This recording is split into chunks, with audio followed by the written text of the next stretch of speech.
السلام علیکم میرے باشعور دوستوں، جنرل مشرف کا انتقال ہو گیا۔ جنرل مشرف صاحب کون تھے؟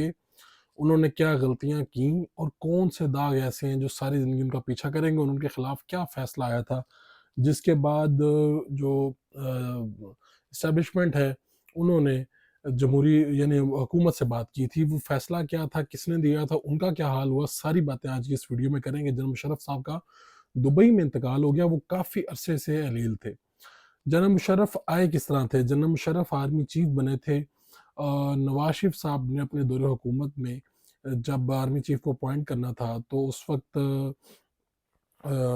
جو لسٹ آتی ہے تو اس میں یہ نیچے نام تھا ان کا۔ جنرل مشرف صاحب کو بہت سے لوگوں پہ ترجیح دے کے اس وقت آرمی چیف نواز شریف صاحب نے بنایا تھا۔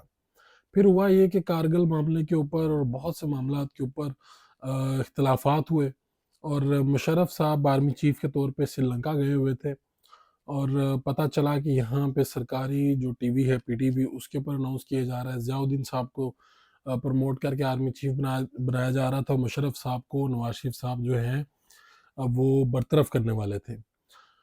مشرف صاحب جب پہنچے سری لنکا سے کراچی واپس تو یہاں پر فوج تقریباً تختہ الٹ چکی تھی حکومت کا، اور یہ سب مشرف صاحب کے علم میں تھا۔ ان کے ہی کہنے پہ ان کے جو قریبی جرنیل تھے انہوں نے یہ سارے کارنامے سر انجام دیے تھے، اس میں لمبے چوڑے کردار ہیں۔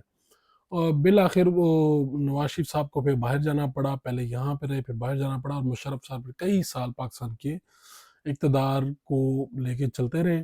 انہوں نے مسلم لیگ کاف بھی بنائی۔ مشرف صاحب کے دور میں کیا ہوا تھا، میں جلدی بتانا چاہ رہا ہوں کہ مشرف صاحب کے دور کون سے ایسے داغ ہیں جو ساری زندگی ان کا پیچھا کریں گے۔ یعنی اب تو اللہ ان کی مغفرت فرمائے، لیکن ہسٹری ان کو ہمیشہ اس طرح سے یاد کرے گی۔ اس میں مین چیز جو ہے، ایک تو یہ کہ سب سے پہلے اقتدار میں آنے کا طریقہ ہی بڑا ہی غلط تھا، تختہ الٹ کے آنا حکومت کا، اور یہ اپنی جگہ پہ ایک سنگین معاملہ تھا۔ آپ جتنے بھی اچھے کام کریں، لیکن اگر آپ اچھے راستے سے نہیں آئے تو تاریخ آپ کو اچھے کردار کے طور پہ یاد نہیں کرتی۔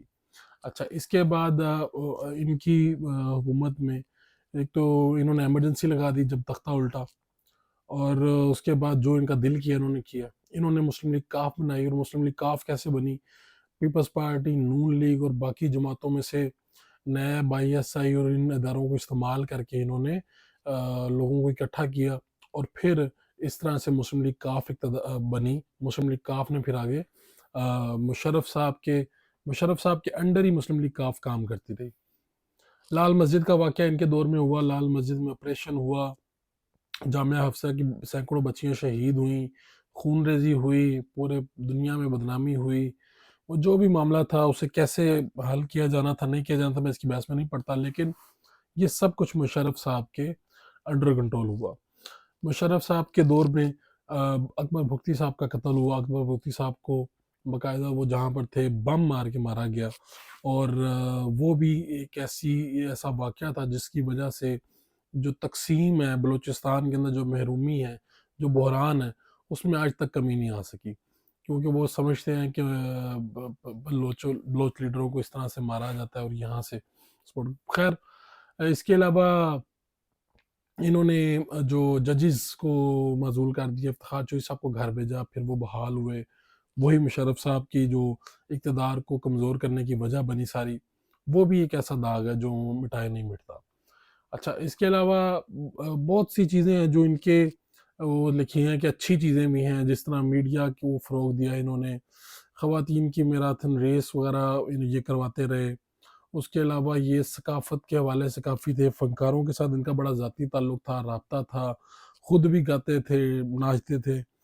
بہت سی چیزیں ہیں جو ان کے اس میں لکھی جا سکتی ہیں کہ پازیٹیو انہوں نے کی، لیکن اس سب کے باوجود آپ کا اقتدار میں آپ داخل کس طرح ہوتے ہیں، تاریخ اس کو یاد رکھتی ہے۔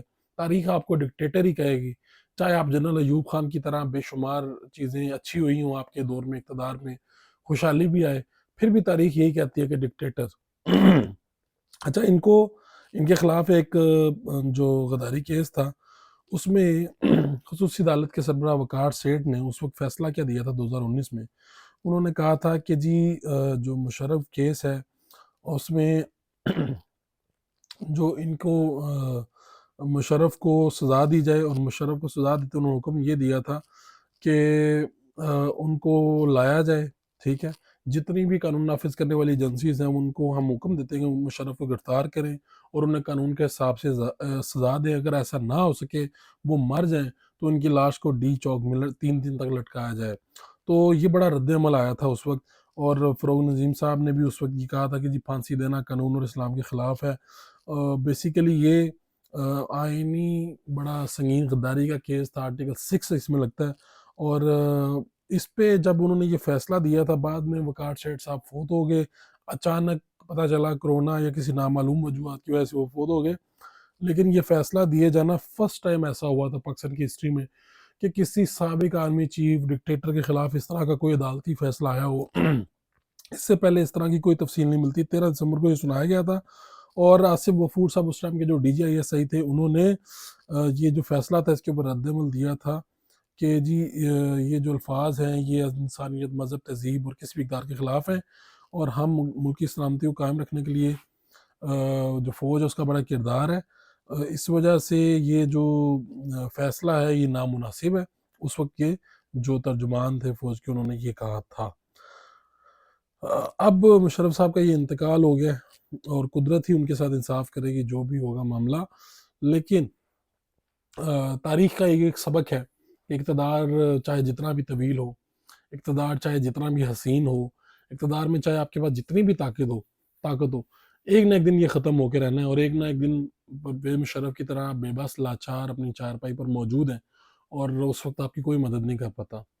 تو اگر آپ نے اچھے کام کیے ہوں تو لوگ آپ کو آپ کے مرنے کے بعد بھی اچھے انداز سے یاد کرتے ہیں۔